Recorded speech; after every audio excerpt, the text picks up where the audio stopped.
नमस्कार शेतकरी मित्रांनो, सगळे शेतकरी आता ज्यांनी पीक विमा भरलेला आहे ते खरीप 2025चा आपल्याला पीक विमा कधी मिळेल, मग आपलं कॅल्क्युलेशन तपासून पाहिलेत. नेमका आपल्याला पीक विमा किती मिळू शकतो आणि कधी मिळेल याची इतकी आतुरतेनं वाट पाहिलेत की असं वाटायला लगेच पीक विमा आपल्या खात्यात यावा.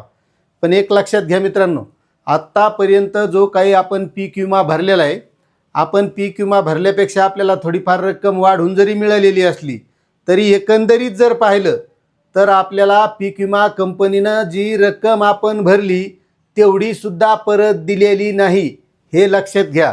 आणि आता जो काही खरीप 2025चा पीक विमा तसं पाहिलं तर जानेवारी महिन्यात मिळायला पाहिजे होता, मात्र अजूनही मिळालं नाही.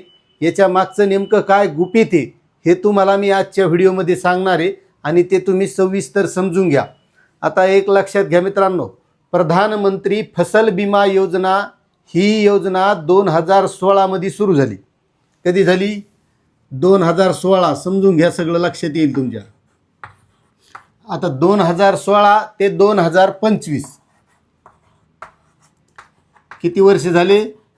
9 वर्ष. तर तुम्हाला माहिती आहे का, 9 वर्षामध्ये शेतकऱ्यानं दिलेला हिस्सा, राज्य सरकारनं दिलेला हिस्सा आणि केंद्र सरकारनं दिलेला हिस्सा याच्यामध्ये कंपनीच नफ्यात आहे. आता तुम्ही हे बातम्यात ऐकलं असेल, 10,000 कोटीनं कंपनी नफ्यात आहे, इतक्या हजार कोटीनं नफ्यात आहे. पण तुम्हाला हे सगळं ॲक्च्युअल जे काही गणित आहे का तेच समजून सांगणार आहे. मग जर समजा राज्य सरकारचा राज्य सरकार हिस्सा देतं आहे, केंद्र सरकारचा केंद्र सरकार हिस्सा देतं आहे, शेतकऱ्याचा हिस्सा जातो, तरी पण पीक विमा कंपनी शेतकऱ्यांना पीक विमा काऊन देत नाही, हे सगळ्यात मोठा प्रश्न आहे. आता याच्या मागं काय गौड बंगाली. मात्र जी आजपर्यंतची परिस्थिती आहे तर तुम्हाला सांगतो, मी काही देशाची सांगणार नाही, फक्त आपल्या महाराष्ट्र राज्यापुरती सांगणार आहे. तुम्हाला जरी वाटत असला आपल्याला मागच्या वर्षी, त्याच्या आदल्या वर्षी बरा आलता पीक विमा, पण तुम्ही जो पीक विमा भरलाय तर तुम्हाला त्याच्याही पेक्षा कमी आलेला आहे.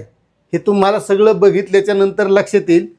तर तुम्हाला सांगतो, आत्तापर्यंत ज्या पीक विमा कंपन्या आहेत, ज्यांनी आता जवळपास 10-20 कंपन्यांनी जे पीक विमा योजनेमध्ये काम केले, तर या कंपन्या 16,300 कोटी रुपये नफ्यात आहेत. आपण आता लोक काय 10,000 कोटीनंच ऐकलं होतं, त्या 16,300 कोटी रुपयानं नफ्यात आहेत. कशा? आता तुम्हाला सांगतो. आता आपण फक्त महाराष्ट्र राज्याचा हिशोब पाहू.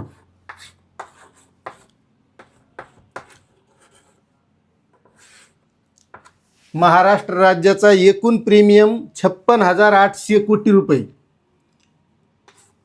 एकूण प्रीमियम झालेला आहे 9 वर्षाचा, 56,800 कोटी. आता हे सगळे कोटीतलेच आकडे आहेत, रुपये गिपायचा विषयच नाही, तर सगळं कोटीत चालत आहे सध्या. आणि नुकसान भरपाई जी दिलेली आहे आता लोक, म्हणजे शेतकऱ्यांना वाटप केलेलं प्रीमियम आहे 28,100 कोटी.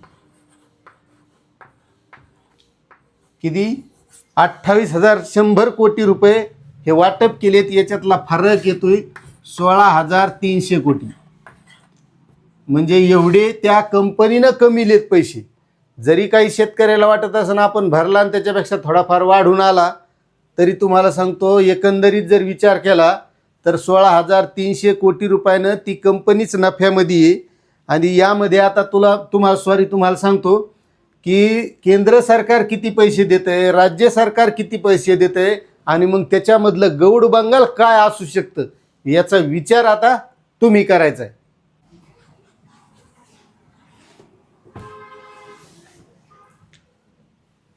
तर बघा, आता महाराष्ट्रापुरताच बघू आपण आता नेमका पैसा जातोय किती. आता केंद्र सरकारचा हिस्सा,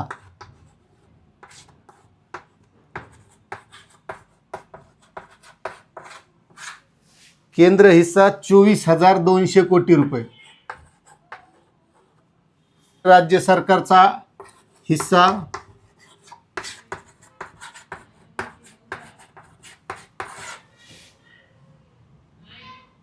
28,100 कोटी.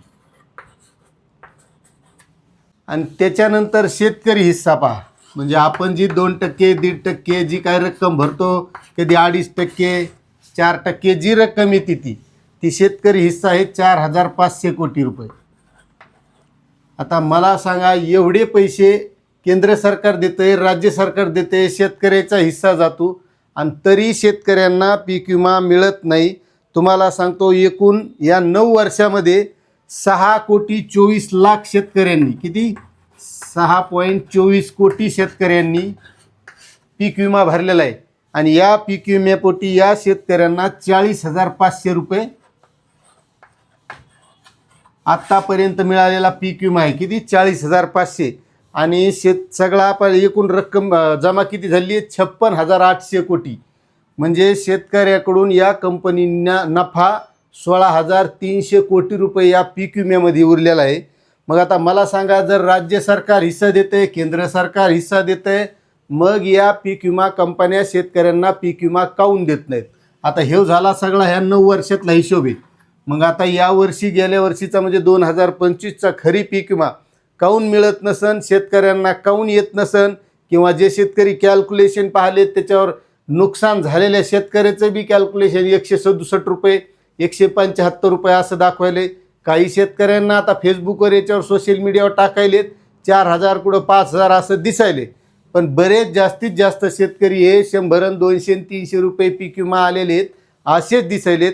मग मला सांगा, एवढा पीक विमा भरून सुद्धा या पीक विमा कंपन्या शेतकऱ्यांना पीक विमा का देत नाहीत? आता याच्या मागं काय गौड बंगाली ते काय आपल्याला माहीत नाही. पण आता एवढी माहिती होती. ही तुम्हाला माहिती कशी वाटली नक्कीच कमेंट करा. चॅनलवर नवीन असाल तर सबस्क्राईब करा आणि जास्तीत जास्त शेतकऱ्यांना शेअर करा. धन्यवाद.